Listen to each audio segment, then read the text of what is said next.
Mark Maz, Ray Felix, Greetings. Francis Bonet, Hello. and Eric Hutchinson. This panel is going to give you the tips and tricks on how to get your comics out there for everyone to see. So I guess the big question is, where did you guys start in your publishing journeys? Francis, you want to take that? This one? I guess I started, like everyone else starts, online. Just gotta put your stuff out there, get some feedback, see what people say, and work from there.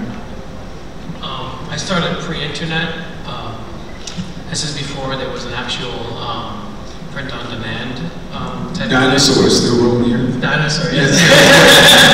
So there was an actual publisher. Small press used to be like 1,000 copies was the smallest you can shoot for like this printing. The Publishers Co-op was the first printer that I used, and they were in Florida. And the reason why I got into self-publishing is I spent about 8 years trying to break into the industry after I graduated, while I was a student, and then after graduation. And then this editor, Tom DeFalco, he just came over to me. It was at Madison Square Garden Comic-Con, which nobody even knows about, unless you're like your age. And they were like, yeah, that's like pre-Javits. And that was like 1998. And then he was like, man, your stuff is good, but you don't draw like industry people, and the industry will never pick this style up. And I was like, no, yeah, because I grew up like with Robert Crumb and like looking at Daniel Clowes more than Superman and Batman. I had that, but I was more inspired by those guys, that underground movement. So I was like, you know what, he's right. I'm gonna just do it myself. And then I put my first book to print. I predate Ray by quite a number of years. Luckily, I still have my hair. I first started trying to do comics way back when I met my first real comic creator when I was 14. That was Don McGregor. And Don inspired me to actually do this stuff. I started doing some comic strips through a fanzine when I was 14. The artwork's not that good. The story's still pretty cool. And then I started to try and get into the actual, I guess you would say, the big two comic world. Spent a good 10 years knocking around trying to figure out how to do that. Eventually, I guess you could say, conned my way into a job at Marvel Comics through an ad in the New York Times, and ended up working for Marvel, ended up working for DC, Harris, Crusade, Malibu, a whole pile of companies. None of them for too long, and I think I understand why. I think my heart really is creator-owned. I love all the characters that you guys like, you know, Captain America, Batman, Superman, Commandi. They're all really kind of in my blood, but at the same time, they're owned by somebody else. They may not want to do what I want to do. And it kind of led me down a different road. I ended up meeting a lot of guys in the independent press. Decided at a certain point after working for everybody else, why don't I work for myself, because it's just as hard. And it's just as, how can I say, not financially rewarding, but in the independent press, you get to own what you do. I think the people that you meet become lifelong friends because they're trying to do the same thing you are. And you know, I met Ray, I met Robert when one of his first books ever came out. I bought Francis's book for my daughter, who was actually having a real hard time reading. She has dyslexia, but she was interested in the book. I said, you know what, this is a great thing, I'm gonna buy it. It's a dynamite book, by the way. You should definitely visit his table. Okay.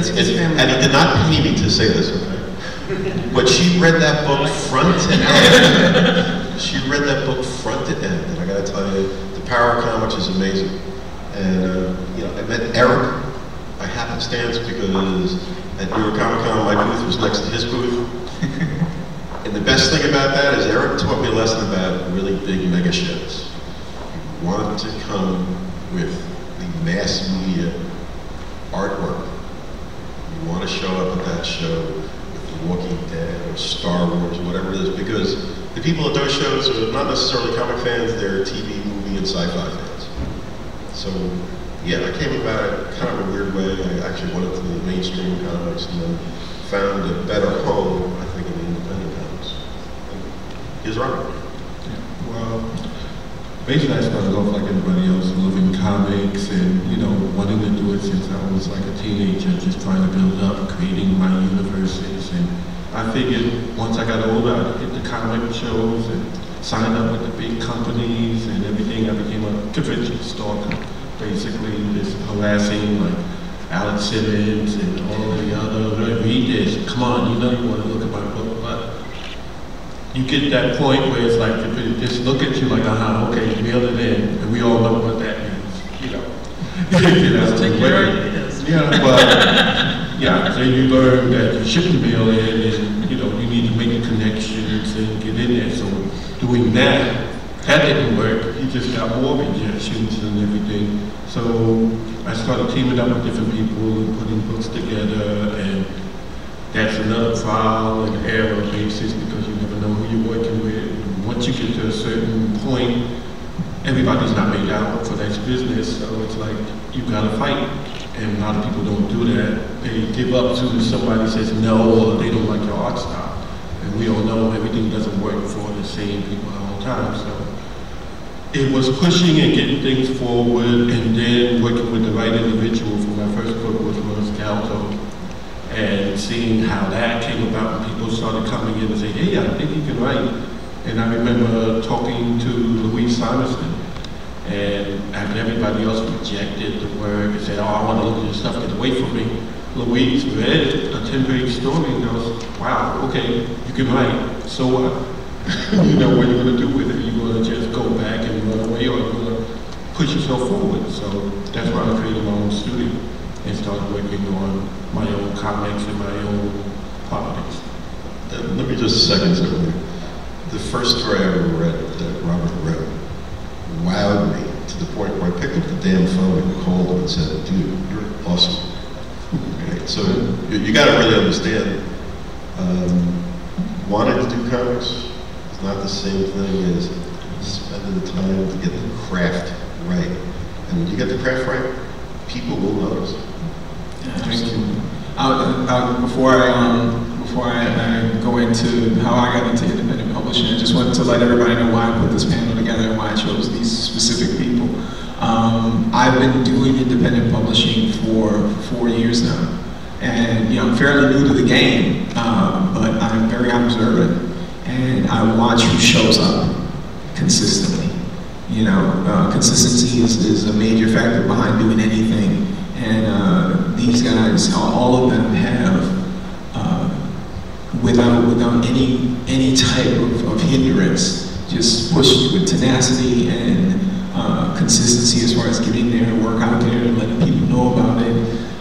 Not only on things like social media and those kind of outlets, but at the events, and they connect with their fans, which is really important because that's how it builds. You know, your fan doesn't know you until they know you, and then once that happens, you know, then there's usually somebody who, as long as you stay faithful to what you say you're going to provide, they will be there for you, and it's something that you can build. So it's a slow process, but I think it's rewarding in a lot of different ways. We started Inbeoncon Studios to be specifically creator-owned, to give people that balance and that outlook, that outlet of the pieces that they were missing.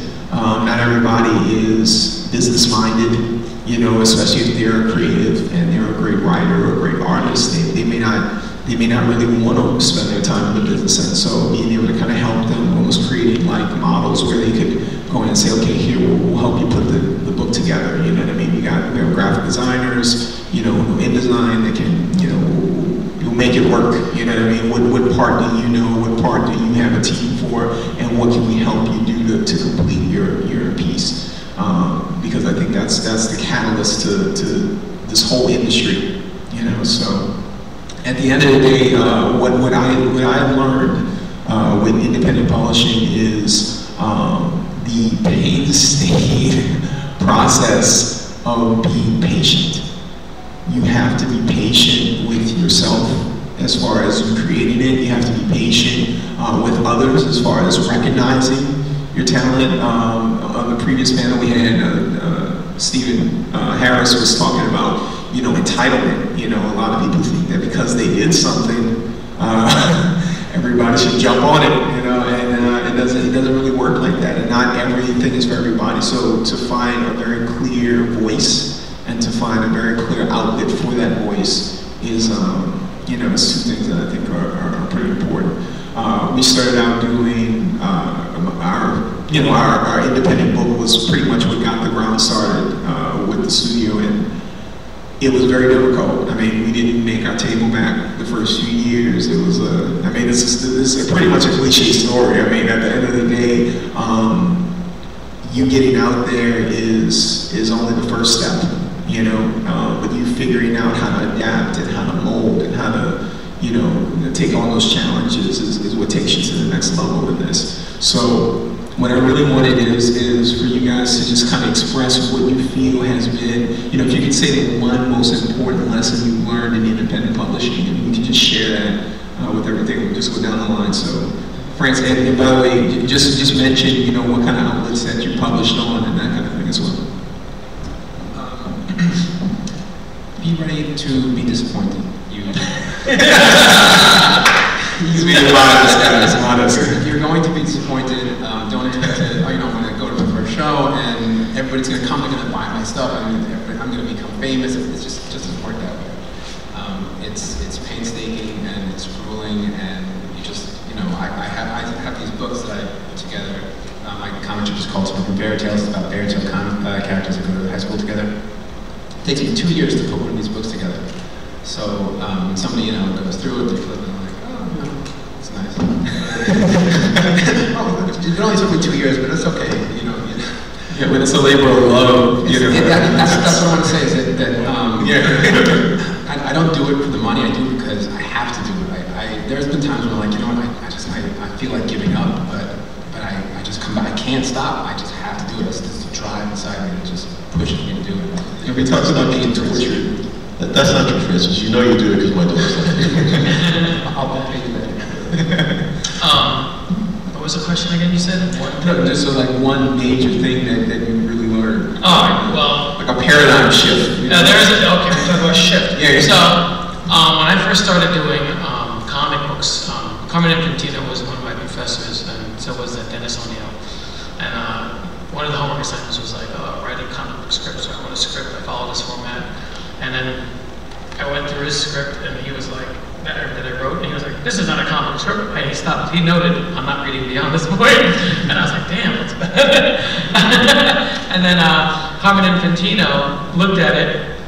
This is 1993, and he was looking at it. He's like, this is too dark. Superheroes supposed to be happy. Superheroes supposed to be. And I was like, oh, the ending is a bad ending. And I was like, why? He says, because superheroes are not supposed to be, you know, angry or anything like that. There's no dark. So, yes, I was ahead of my time. So you have to know your audience. So, A World Without Superheroes, I started when I was in SVA in college. It's not the same production. It changed over years. One of the issues that's in here, I drew 3 times entirely over. As each time, I was like, I didn't like it, so I started again and did the same issue over and try to perfect it. I look at it today, I'm like, damn, this art sucks, I can do it again. But one thing I would say is just move forward. Don't get stuck and know your audience. Knowing your audience is important when you're putting out a productive piece, and your audience will change. When I first started, I did comedy books, then I switched to adult material because the audience in the comic conventions were more adult. It wasn't being promoted in schools. Comics were still seen as junk reading. And we had a lot of deviants at the Big Apple Con, you know. So it was a very different crowd than it is today. And then as the crowd started changing, I was like, whoa, people don't like this. Then I started getting embarrassed by the stuff I was publishing. So I was like, maybe I should do like more family-friendly stuff.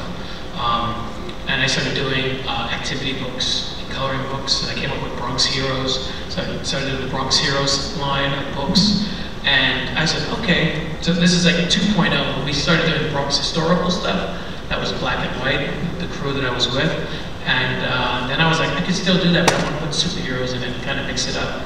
So I started like creating my universe and expanding on that and kind of bridging the stuff from the past, but giving it a softer look to it and trying to build that up.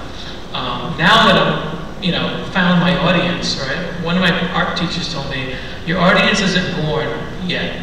Meaning that when you start creating, and you go to a convention, like he said, you're not gonna make buku bucks. It's like, they weren't born. My audience are mostly teens and mothers and families, and those kids weren't alive when I started doing this. And now I have high school kids like, oh, I love Bronx Heroes, this is cool. And I have college kids coming up to me and saying, I have all your books on my wall and your posters. And I was like, wow, that's a really, I was like, I don't have my posters on the wall. But it's like, so they had to be born, and you're creating and building this thing towards the future. I mean, look at Watchmen. It was written in 1986, but the movie didn't come out until 2010, right? So, his audience, it was a popular book, and it did okay, but it's even bigger now because he has a new audience that was just born into it. So, just diversify, and don't be afraid to change things, I went from cartoony stuff like this, to manga, to realistic drawing, and then back to, superheroes and stuff. Yeah, don't be afraid to change your characters either. Yeah. Like, I've done different series too, not just the Suburban Parent Trust one. I've done 4 or 5 different web comics, and gone from one to the other, and you just see where the audience is, and audiences seem to be drawn to what I'm doing now. So that's why I keep pushing. Right. You had a question? How do you know when you found your group? Like, When you find your group, yeah, it's in the ether. You'll feel it. You'll have like electricity. Yeah, intuition. Yeah, an electric connection to you and those fans. Well, they'll just tell you, I like your stuff. Yeah. The one thing that I take away that's most important is I remember taking a college course. I think it was with Dave. And the question went out, well, what is your favorite genre? What is your favorite type of stories? And I found myself just stumped. I couldn't figure it out because there's so many genres that I like. What mattered to me most is that there's an actual story. And I see this all the time in film, TV, comics, more comics, and more comics. When you go to read a comic, you want to have this experience where it's immersive. You start to relate to the characters, you understand the world, it's different, it's cool, and you can get lost in it. It's got to be a great story. And, I'm going to hold up some props here, which is why I brought them. Crime fiction. Female demon hunter with a touch of humor with the horror. Steampunk, lead female character, done in a very heroic manner, and not exploitative at all. Because, this is a book about a woman. The women don't want to read about an exploitative looking version of them. They want to be able to look in the mirror and say, hey, I can be her. It's one of my first books, Psychosis Today. This is about real world 21st century fears. They ask me, oh, what does that mean? I had one guy tell me one time, oh, comic can't scare me. Nothing scares me. I watch horror films that can't scare me. I said, yes. We're all familiar with the vampires and the fangs and the werewolves, and that's passé, that's Halloween to us. But if I can get inside your head, really get you on a psychological level, and then pull the rug out from underneath you, I got you. And he looked at me and he goes, oh, you mean like Stephen King? I said, yeah, exactly. So, to me, my takeaway from all of it is, I like to tell stories. I like to work with people that are intelligent and smart and can express themselves. Maybe they can't get to the next level, but if I work with them, we can get past those barriers. And that's part of it, we work as an editor.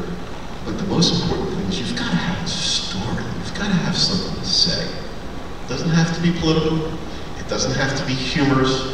It doesn't have to be anything except something that matters to you. If it matters to you, and you're waiting it out, if you're exploring it, if you're drawing it out, you want to believe in that place enough that you can spend a month working on it.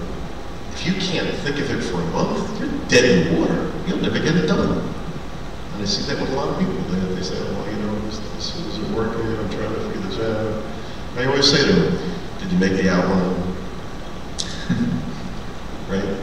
They're all like, did you write out what it is?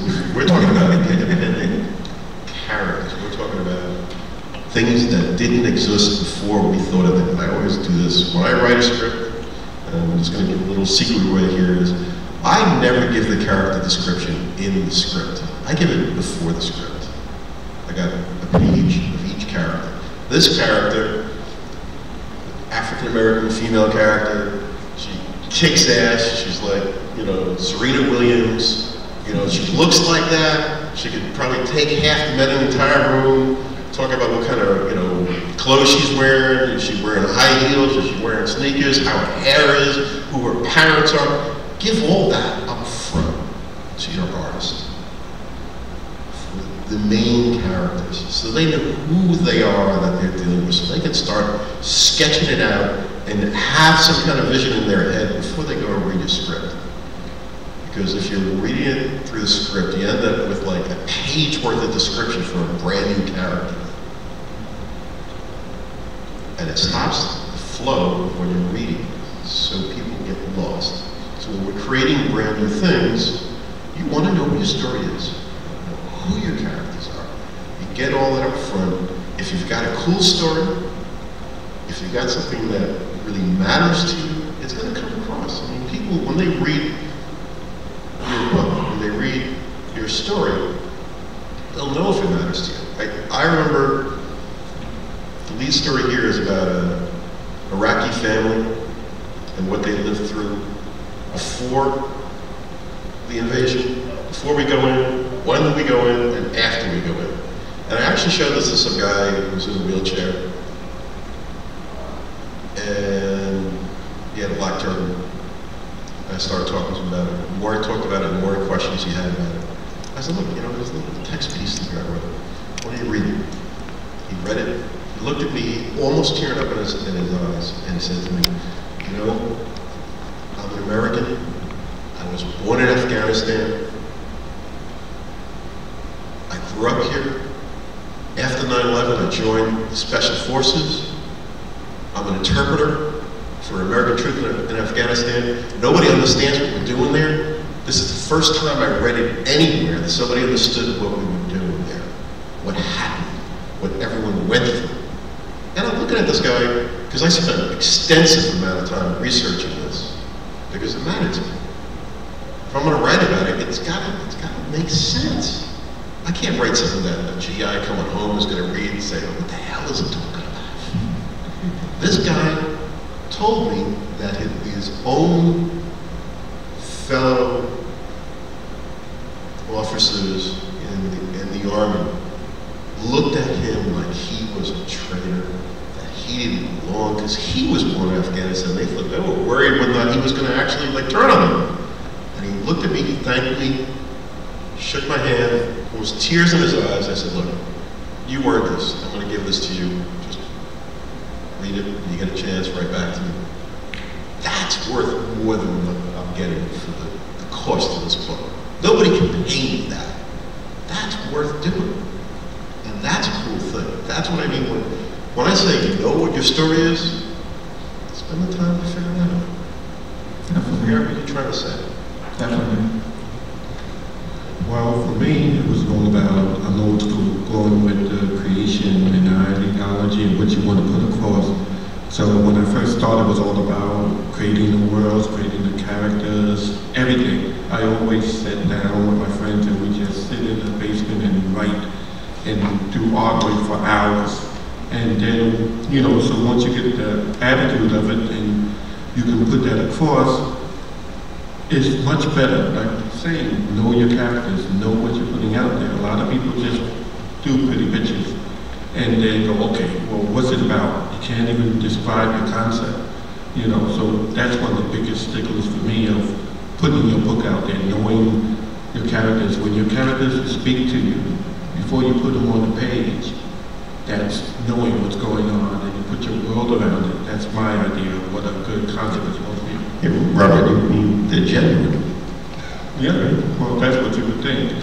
And then after going to the shows and, like I said, harassing everybody and following Alan all around the convention, even though he was scary looking, but dealing with that and then seeing that, and he's like, be productive.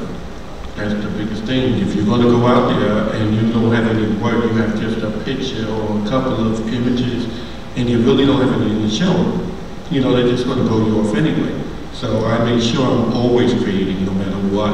I'm always writing something, and you know, it doesn't have to be science fiction, action, adventure, children's books, whatever it takes.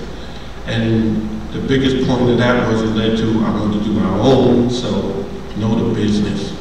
A lot of people do the work, but they don't research it. They have no idea what it takes to get out there and work on a company. You can't be shy. Like I always say, this isn't for the faint of heart. You have to be out there, take the rejection, take the good and the bad, and keep going. A lot of people quit. I've dealt with a lot of people working on our first book, which was Scouting, and we had a whole, you know, host of people coming over and talking about how good it was, and you know, you should do more. And the guy I teamed up with basically didn't have the heart. He was always looking at everybody else's work and going, "Oh, I'm not good enough." And I'm looking at him like, are you kidding? You know, he went to school with the guys that did Walking Dead. And they're calling him and you're saying you're not good enough. And they're asking him to work on the book. But he didn't have it. And so he bailed out. So, you know, it's like, try to get the work done, but also know it's not going to come to you just automatically. Put your work out, get your books going on. And our biggest success so far is like a all-age book, which is a job about a 13-year-old girl in Harlem. And we're getting more from like family-oriented groups and libraries now, because you're giving us something where we don't have a lot of African-American, you know, concepts that's not DC or Marvel, that's getting any kind of push going that's positive. I don't write books about pimps and drug dealers and all that other nonsense. Because I didn't grow up with it, and I know a lot of other people didn't. So why don't we just do a regular person that happens to be African American and put them in a room? That's it. So that's why I'm doing the books, just to make that statement of let's do something positive without doing the stereotypical. That's, you know, for everything that I've learned from these guys and some of the other independent publishers that I met, it really does have to do with finding your voice, finding what kind of stories you want to tell, you know, and putting them out there on a consistent basis and really showing up. You know, I think one of the most important things that I did with my series, we created our first one, which was Crimson Huntress, and you know, the fortunate thing, and kind of, I guess it's a double-edged sword, is that, you know, I'm a writer and an artist, and you know, having both of those talents, yet both of those burdens for producing a story is you know, probably one of the biggest things that I had to hurdle. And you know, for the second issue, I actually hired an editor because I needed that bounce back. I needed somebody to kind of, you know, give me tips and look at it from a different perspective. As a creator of your project, whether you're an artist or a writer, it doesn't matter. You need feedback. You need someone to be able to let you know that your story is coming across correctly, because you make a lot of assumptions because you know your story. So because you created it, you know, there's things that you may do in the story that are based upon those assumptions. And if you don't relay that to the reader, and you don't get that message across, then your story does fall flat, and it won't tell us the key points that you want to get across. A lot of people know I'm originally from New Orleans, and you know, we went through Katrina, and we went through, you know, all the challenges with that. I lost a lot of friends and family, and you know, it showed how fragile existence is, how fragile life is. And everybody asks us, like, why do I push so hard? Why is this important to me? You know, I believe that by sharing stories, we allow ourselves to go through those emotional processes to appreciate one another a little bit more. I mean, if any of you guys have seen a Pixar movie at any point in life, you understand the power of a story. You know, they're really good at drawing upon those key things that allow you to reflect upon your own existence. You know, we're not here forever. So because of that, you know, we share these moments with our loved ones, our significant others, our children, and friends, and this kind of stuff, and it's not forever. And, you know, a lot of times when we look at a really good movie, what makes a good movie or a good comic book or a good story in general is that it meets to those key factors that make us all human. You know, it is a character, what they would call a character-driven story.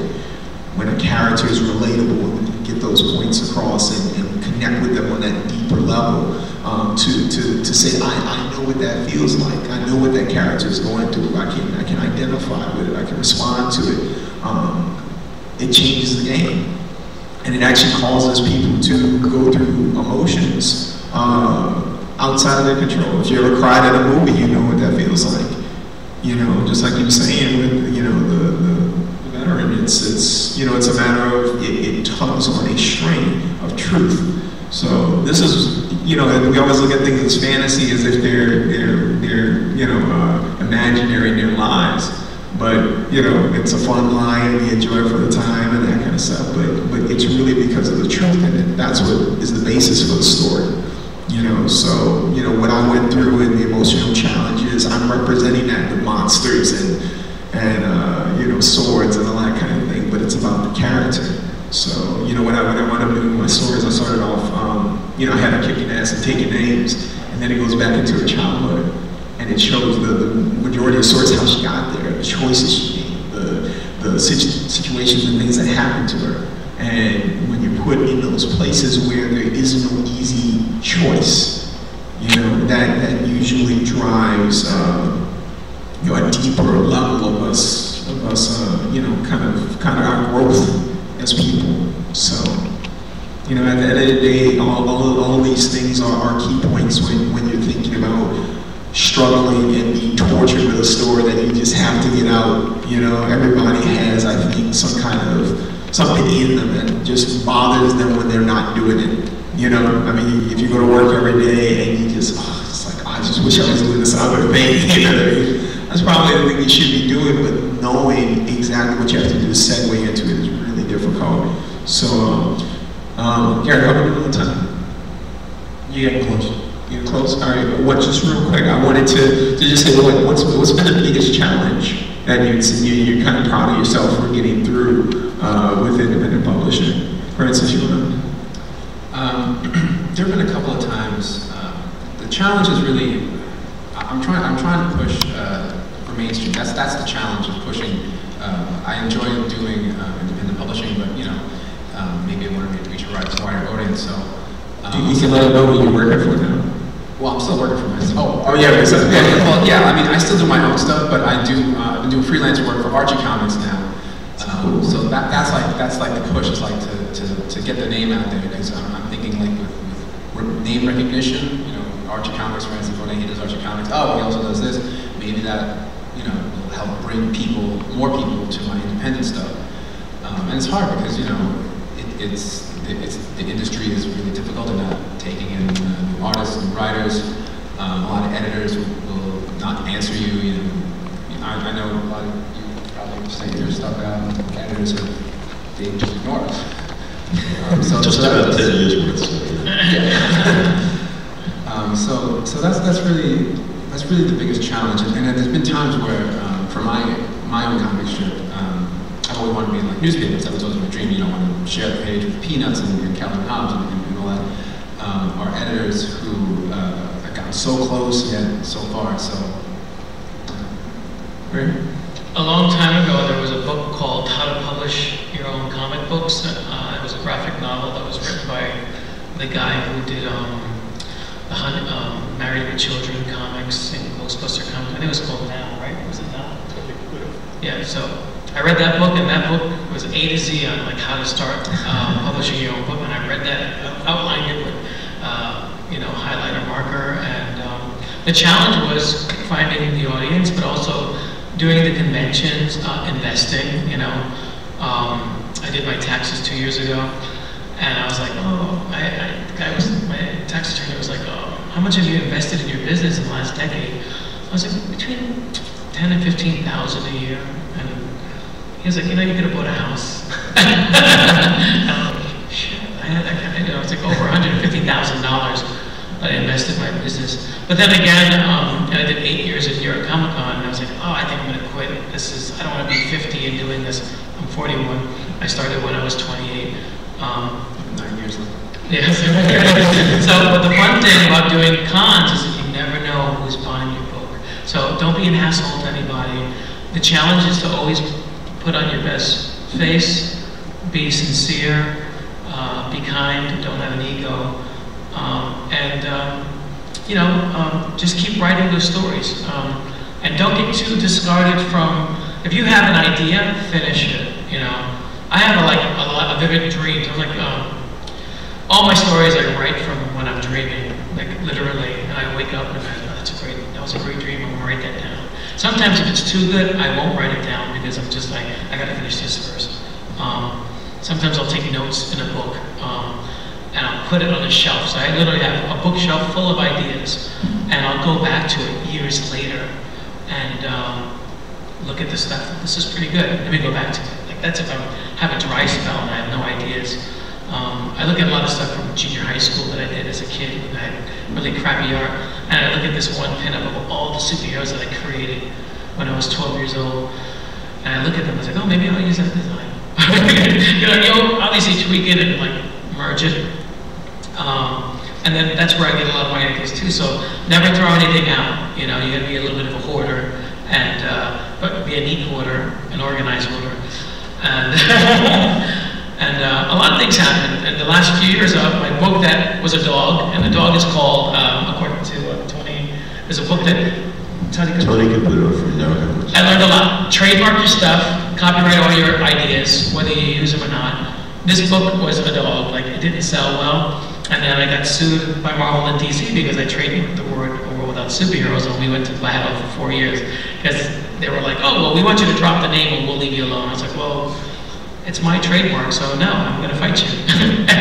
So I fought them for 4 years, another lawyer, getting a lot of free consultation from lawyers, and the press from that, the media of it, actually made a lot of people aware of who I was. We finally settled out of court. Because I just got exhausted. But, you know, it was literally like a daily thing. Like every month I had to like put in like do the research. I learned that superheroes was not invented by them. It was actually from a silent picture in 1901 and a book in 1903 called An Airman's Outing. The Superheroes of War is what they called the Barons planes. And in New York Comic Con, the Bronx Heroes book, somebody bought it. I still don't know to this day, but I got a phone call last year. I was in San Diego, and someone called me, and I thought it was a joke. They're like, "Oh, we want you to be in, this is Raging Bear LLC, and we want you to be in this movie." And the movie was Ted 2, which came out this summer. So I sent every single book that I had printed, and every t-shirt, every piece of merchandising that I ever produced, I put them in a very large box and shipped it to LA, and it was a quick scene. It was like 3 quick scenes, but I was in the Ted 2 movie. There was a shot of a bunch of people reading my book and in the movie during their Comic-Con scene. So, like I said, be humble and be gracious to everyone, and you know, those blessings come along the way. And another thing, because I do a convention called Bronx Heroes, you meet lots of interesting people also. And I took a picture of, because I'm a big Batman fan, I took a picture with one of my guests, and I tagged Kevin Smith on Facebook. I was like, you know, because we are all integrated with a lot of like comic book people in the industry. So he friended me. I sent him this picture with this guest, and then all of a sudden, I did an audition for AMC like 2 years ago. They didn't get it for Comic Men, and then literally like 3 weeks ago, I was on the 5th season that they're filming now, which will air after Comic-Con this year. So again, somebody, social media. Don't be a creep, you gotta be like, you gotta like inquire and learn about people, and the challenge is be true to yourself, don't compromise, but be open-minded and flexible at the same time, because you never know what's gonna happen. That's it. Some of my takeaways that I get is that it's always an uphill battle to get some kind of promotion. I mean, not to be too direct here, but that post is there for a reason. I brought it up because, well, you're here, you want to know about us, so why not use the time to let me show you my character. Okay? This is from my publishing company. Ray's right about find out, meet people, and find out who they are and what they're about. I remember having an extraordinarily cool conversation. My friend Joe introduced me at one of his conventions to somebody, Darren or whatever. So we got to talk about story and about film. And we're going on, it was about 45 minutes. And I'm telling most of these films, there is no story. I can always tell a bad film from the trailer. If the trailer makes no sense at all, you can't get any idea what the story is, it's probably not there because I couldn't find anything for the trailer.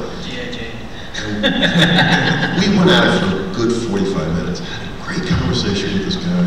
Shook my hands and Mark, nice meeting you. He walks away, and my friend Joe goes, you know who you were talking to? I don't know. He goes, that was Darren Aronofsky, the director. And what was funny is I know a lot of people that have watched The Fountain and said, there's no damn story. But they never watched the end. There's a story there. There's a real story. And what Ray said about get to know who you're talking to, find out about them, you never know. I had a very similar instance where I met somebody, hey, horror film director, whatever. Okay, he made a bunch of shorts, whatever. I ended up working with this guy, not really a good guy, not somebody I really liked. Probably wouldn't work with him again. But his partner that he was working with was someone he went to high school with. I'm on the phone talking to him, and this is his friend from high school. I find out she works at an animation company in LA. I'm like, oh, okay. And I never could quite grasp the spelling of her last name. So I'm working with them on a project for about 2 months, and we're trying to put together new IP. It's all their idea, and they're trying to source artists and writers and stuff like that. So I finally get the spelling of her last name because I got an email from her. I look her up online. And she's like the Stan Lee of animation. She's got 7 hit animated TV shows to her name. And that's remarkably, I guess, blind giving me not to realize that. But I ended up freezing. I didn't know what to do. Like, sometimes it's whether or not what to do I know do? who you're talking to. Yeah, you gotta know who you're talking to. And we got along, it turns out we got along really well. I froze and scripted that letter for about 3 weeks until I could get past it and had a nice heart-to-heart with her. All but like begged her, look, I know I did not do right here. I know that, the writer's job is to start the process. If the writer doesn't do their work, you can't ever have it drawn. You can't ever have it filmed. You can't ever have the sound edited. You can't ever have anything else. The writer has to set the pace. If they don't set the pace, you're out of luck. You don't have a project. And I remember having this heart-to-heart with her saying, look, I know I screwed up. I'm asking you to forgive me, and I know I'm going to do better on this. Okay? And I will deliver, and I'll have something for you on Monday. And she said, okay, we did it. And just so you know, the woman's name is Arlene Klasky from Klasky Kasupo. Some of you know her shows, Bard, Real Monsters, The Wild Thornberrys, Duckman, the first 3 seasons of The Simpsons. This is what I'm working with. it was a remarkable experience. How do you get past really stumbling like that? It's simple enough. Remember what Mom told you? Apologize, but make sure you mean it. Yeah, that's something, that's my takeaway. If you ever hit that, if you're ever in that spot, yeah, that's right, apologize. Because people expect it, and you'd be surprised. They'll come around to your side, they'll help you, they'll be more genuine because you were genuine.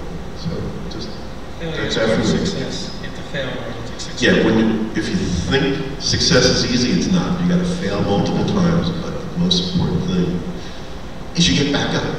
You get back up, you keep on doing it. Because that's how it works. Well, for me, it was, biggest challenge was just putting up with people that didn't have the artwork or didn't have the skill sets, but figured you were not good enough to be in that position, even though they got lucky to be there. And my thing is, I worked with a few people, one of the gentlemen, who they gave me the most motivation by saying, oh, you're just a writer. I'm a writer, artist. You'll never get nowhere, and I will. Meanwhile, now I'm here and he's lifting weights on, the internet, showing his muscles. And it's just the point of you gotta realize it's not just about being a creator, especially if you're doing your own independent publishing. You gotta promote. My thing is, you wake up, you promote. You have lunch, you promote. You go to bed, you promote. You gotta let people know, because there's so many people out there doing the same thing you're doing. They may not be as good, or they may be better, but if nobody knows, it doesn't make a difference. And you have to have books and quality, know what the audience is, know what you're going for. Don't just throw it out there in the market and have no idea what you're going in. A lot of guys just draw it, hey, I'm here. You're not, okay? And nobody really cares, because we all know it's like the big two and the other major dark horse or image or whatever. So you got to make your own niche. And if you're not there to push your concepts out there, you're just going to disappear in a cluster of creators that go on. I did a show where I was teamed up with another artist, and we just did images. And it was supposed to be a comic book. And I was going to write it, and he was going to do the artwork. By the time it came out, we were doing a gallery event of his artwork. That was the name of it. And I'm looking like, what are you doing? He wanted to write it, he wanted to draw it, throw his name on top of it. Needless to say, after the show, I was the only one that came out with anything, where I teamed up with the director that happened to be in the audience at the gallery, and I wound up getting a live action film short based on one of my comic books out of it. Of course, we haven't spoken since then with the artist, because, it was like, oh, you stepped ahead of me. But your name is on the marquee.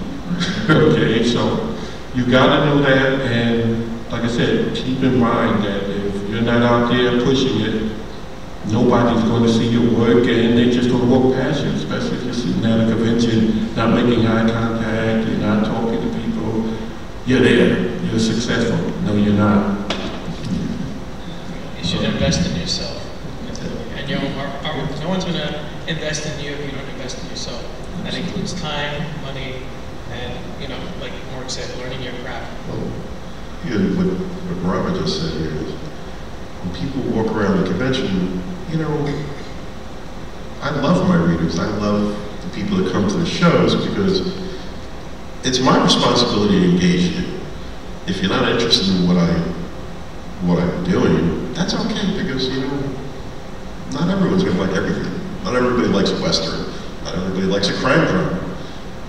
But if this is what I was saying before about diversity, if I've got enough different things, enough different ideas, because all of us are idea men. If we only have one idea, we might as well just go home. We have to engage you. And if you're interested, you're going to engage us back. And like I said, I like the people that show up to the convention. Everyone has a different personality. Everyone's seen some of the cartoons I have, or some of the movies, or some of the comics, and it's a fun environment, but we do have to look at it as, let me show you what I have. I'm not offended if you walk away and say, you know, see you around. I'll give you something while you're walking away. I'll give you a bookmark or something because I want you to remember who I am. That's my responsibility to get out there and meet you. There's a chance you'll come back. There's a chance you'll come back, and you know, you might even read something I give you, or you might go to my website, or maybe you go to my. I just started a website that interviews comic creators, and part of the reason for doing it is I like talking to these guys. Just like Eric said, I learn every time I talk to one of these guys, and that's part of why I do it. It's a great community. Well, you guys will get an awesome chance to talk and engage with all these people. That you know that they'll engage back and see what you can do to, learn. Or if you have your own project that you're working on, definitely talk to these guys and the other people that are here and support what they're doing. All right, give a round of applause for this panel.